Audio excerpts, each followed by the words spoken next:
Question number 12. X Limited is a taxi operator. Each taxi cost the company 4 lakh and has a useful life 3 years. 4 lakh cost 3 years useful life.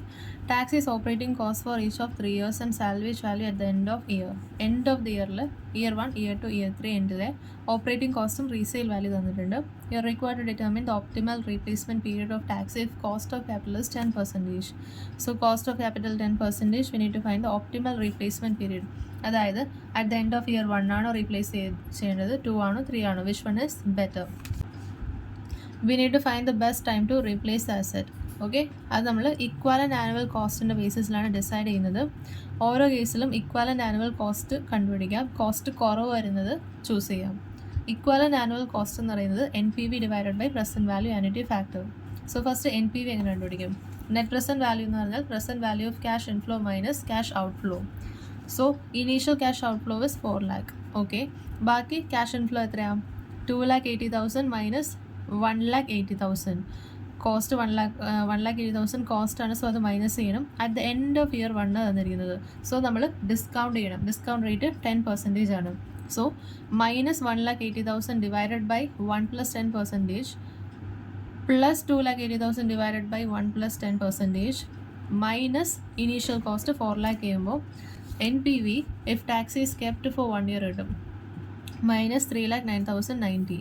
ഇനി NPV if taxi is kept for 2 years. So if taxi is kept for 2 years, operating cost year 1 വരും, year 2 cost വരും. So year 2 എങ്ങനെ വരും? Minus 1,80,000 divided by 1 plus 10% plus minus 2,10,000 divided by 10% whole square second ഇയറിലാണ്. So അത് നമ്മൾ whole raise to 2 plus 2,30,000 divided by 1 plus 10% whole raise to 2 minus 4 lakh. So ഇത് first ഇയറിലെ cost. First ഇയറിൽ 1,80,000 cost വന്നു. Second year 2,10,000 cost വന്നു. Then second year 2,30,000 ആണ് resale value minus initial cost. ഇത് നമ്മൾ ഡിസ്കൗണ്ട് ചെയ്യണം. So NPV at the end of second year minus 5,47,106. Then അടുത്തത് ഇയർ 3യിൽ if taxi is kept for 3 years 3 വർഷത്തെ കോസ്റ്റ് വരും. ഓരോ വർഷവും ഡിസ്കൗണ്ട് ചെയ്യാം. പിന്നെ തേർഡ് ഇയറിലെ റീസെയിൽ വാല്യൂ ഡിസ്കൗണ്ട് ചെയ്യാം. അതിൽ നിന്ന് ഇനീഷ്യൽ കോസ്റ്റ് 4 lakh മൈനസ് ചെയ്യുമ്പോൾ you get the NPV if taxi is kept for 3 years കിട്ടും. ഓരോ വർഷത്തെയും NPV എടുത്തെഴുതാം. Okay, now we need to find the equivalent annual cost. Equivalent annual cost എന്ന് പറഞ്ഞാൽ NPV divided by present value annuity factor. So NPV നമുക്ക് കിട്ടി. Present value annuity factor എന്ന് പറയുന്നത് 10% ആണ്. സോ ഫസ്റ്റ് ഇയറിൽ if the taxi is kept for 1 year, 1 divided by 10%. Then second year ആകുമ്പോൾ if taxi is kept for 1 year, cumulative എടുക്കണം. Okay, അതായത് 10%നെ first എഴുതാം. 0.909, 0.826, 0.751 ആണ് ഡിസ്കൗണ്ടിങ് ഫാക്ടേഴ്സ് 10%. ഇനി നമ്മളത് ക്യുമുലേറ്റീവ് ചെയ്യണം. ഫസ്റ്റ് ഇയറിൽ 0.909 തന്നെ. സെക്കൻഡ് ഇയർ ആകുമ്പോൾ 0.909 പ്ലസ് 0.826 വരും. അപ്പോൾ 1.735 വരും. തേർഡ് ഇയറിൽ 0.909 പ്ലസ് 8.826 പ്ലസ് 0.751 2.486 വരും. അതാണ് cumulative present value factors. So equivalent annual cost എന്ന് പറയുന്നത് NPV divided by present value cumulative factors ചെയ്യുമ്പോൾ you get the equivalent annual cost. ഏതാണ് ഏറ്റവും കുറവ് കോസ്റ്റ് വരുന്നത്? ഇയർ 2ൽ റീപ്ലേസ് ചെയ്യുമ്പോഴാണ് ഏറ്റവും കുറവ് കോസ്റ്റ് വരുന്നത്. So 2 years keep the taxi for 2 years and after 2 years replace ചെയ്യാം. അടുത്ത question number 13. Skylark Airways is planning to acquire a light commercial aircraft for flying class clients at an investment of 50 lakhs. The expected cash flow after tax for the next 3 years as follows.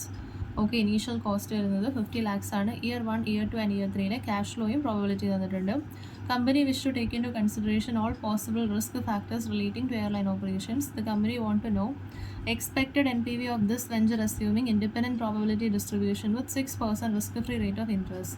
So first expected NPV കണ്ടുപിടിക്കാം. Okay, rate 6% ആണ്. So expected NPV എന്ന് പറയുന്നത് present value of expected cash flows minus initial cash outflow. So we need to find the present value of expected cash flows. അതിനായി first expected cash flows കണ്ടുപിടിക്കണം. Expected cash flows എന്ന് പറഞ്ഞാൽ cash flows after ടാക്സിൻ്റെ probability. Cash flows നമുക്ക് X ആയിട്ട് consider ചെയ്യാം, probability നമുക്ക് P ആയിട്ട് കൺസിഡർ ചെയ്യാം. സോ X ഇൻറ്റു P ആണ് expected cash flows. So year 1, year 2 and year 3യിലെ എക്സ്പെക്റ്റഡ് ക്യാഷ് ഫ്ലോസ് കണ്ടുപിടിക്കുക. സോ ടോട്ടൽ 27, 29.3, ആൻഡ് 27.9 ആണ് എക്സ്പെക്റ്റഡ് ക്യാഷ് ഫ്ലോസ്. ഇനി എക്സ്പെക്റ്റഡ് എൻ പി വി എന്ന് പറയുന്നത് present value of expected cash flow minus cash outflow. So 27, 29.3 and 27.9. Present value factor എത്രയാണ്? Risk free rate 6% ആണ്. So present value കണ്ടുപിടിക്കാം. അതിൽ നിന്ന് initial cash out flow 50 lakhs minus ചെയ്യുമ്പോൾ expected N P V കിട്ടും. Second, the possible deviation in the expected value. So deviation എന്ന് പറയുന്നത് standard deviation ആണ്. സോ ഡീവിയേഷൻ, പോസിബിൾ ഡീവിയേഷൻ എന്ന് പറയുന്നത് സ്റ്റാൻഡേർഡ് ഡീവിയേഷൻ ആണ്. സ്റ്റാൻഡേർഡ് ഡീവിയേഷൻ എന്ന് പറയുന്നത് X minus X bar whole square into P, അതിൻ്റെ square root. So X minus X bar whole square into P എന്ന് പറയുന്നത് വേരിയൻസ് ആണ്. So variance is X minus X bar whole square into P. X എന്ന് പറയുന്നത് cash flow after tax, X bar എന്ന് പറയുന്നത് expected N P V whole square into probability ചെയ്യുക. So നമുക്ക് ഓരോ വർഷത്തെ വേരിയൻസ് കിട്ടി. ഓക്കെ, ഓരോ വർഷത്തെ വേരിയൻസ് കിട്ടി. അതിൻ്റെ സ്ക്വയർ റൂട്ടാണ് സ്റ്റാൻഡേർഡ് ഡീവിയേഷൻ എന്ന് പറയുന്നത്. അതിൻ്റെ സ്ക്വയർ റൂട്ടാണ് സ്റ്റാൻഡേർഡ് ഡീവിയേഷൻ എന്ന് പറയുന്നത്. പിന്നെ ഇവിടെ പറയുന്നത് ഇൻഡിപെൻഡൻറ്റ് പ്രോബബിലിറ്റി ഡിസ്ട്രിബ്യൂഷൻ ആണ്. ഇൻഡിപെൻഡൻറ്റ് ക്യാഷ് ഫ്ലോസ് ആകുമ്പോൾ സ്റ്റാൻഡേർഡ് ഡീവിയേഷൻ എന്ന് പറയുന്നത് standard deviation into discounting factor whole square plus standard deviation into second ഇയറിലെയും ഹോൾ സ്ക്വയർ പ്ലസ് തേർഡ് ഇയറിലെയും ചെയ്യുക. അതിൻ്റെ സ്ക്വയർ റൂട്ടാണ് standard deviation. So total standard deviation is 14.370. Question number 14. A company is considering project X and Y with the following information. Project X and Y expected NPV and standard deviation is given. Which project will you recommend based on the above data? So standard deviation എന്ന് പറയുന്നത് risk ആണ്. So റിസ്കിൻ്റെ ബേസിസിൽ ഏറ്റവും കുറവ് risk വരുന്നത് X ആണ്. So you will recommend X. Then explain whether your opinion will change if you use coefficient of variation as a measure of risk. ഇനി coefficient of variation എന്ന് പറഞ്ഞാൽ എന്താ? Standard deviation divided by mean. Standard deviation 90,000 divided by mean എന്ന് പറയുന്നത് ഇവിടെ expected values ആണ്. Expected cash flow, expected N P V. So ഇവിടെ expected N P V എന്നിട്ടുണ്ട്. സോ അത് വെച്ച് ഡിവൈഡ് ചെയ്യാം. എക്സിൻ്റെയും വൈൻ്റെയും കണ്ടുപിടിക്കുമ്പോൾ വിച്ച് വൺ ഇസ് ലോവർ? വൈൻ്റെ ആണ് കുറവ്. So project Y should be accepted as coefficient of variation is lower. Then which measure is more appropriate in this situation and why? So നമ്മൾ ഫസ്റ്റ് റിസ്കിൻ്റെ ബേസ്, സ്റ്റാൻഡേർഡ് ഡീവിയേഷൻ്റെ base നോക്കിയപ്പോൾ project X is less റിസ്കിയോ. Coefficient of variation use ചെയ്ത് നോക്കിയപ്പോൾ project Y is better, less risky. So രണ്ടും different results ആണ് തരുന്നത്. സോ നമുക്ക് N P V method use ചെയ്യാം. Question number 15. Shivam Limited is considering two mutually exclusive project A and B. Project A 36,000, project B 30,000 cost. Given below the net present value probability distribution for each project. Project A ൻ്റെ N P V എന്നിട്ടുണ്ട്, probability എന്നിട്ടുണ്ട്. Compute the expected N P V. Expected N P V എന്ന് പറയുന്നത് N P V into probability ചെയ്താൽ expected N P V കിട്ടും. Compute the risk attached each project, അതായത് standard deviation കണ്ടുപിടിക്കാനായിട്ട്. So standard ഡീവിയേഷൻ്റെ formula എന്താ? X minus X bar whole square into P ചെയ്തിട്ടുണ്ടെങ്കിൽ variance കിട്ടും. അതിൻ്റെ സ്ക്വയർ റൂട്ടാണ് സ്റ്റാൻഡേർഡ് ഡീവിയേഷൻ. സോ എക്സ് എന്ന് പറയുന്നത് ഇവിടെ എൻ പി വി ആണ്. എക്സ് ബാർ എന്ന് പറയുന്നത് expected N P V. So അതായത് എൻ പി വി ഇൻറ്റു പ്രോബബിലിറ്റീൻ്റെ ടോട്ടലാണ് എക്സ് ബാർ എന്ന് പറയുന്നത്. ഓക്കെ, സോ നമ്മൾ എക്സ്പെക്റ്റഡ് എൻ പി വി കണ്ടുപിടിച്ചു. പ്രൊജക്റ്റ് എൻ്റെ expected N P V 9,000, project ബിൻ്റെ expected N P V X bar.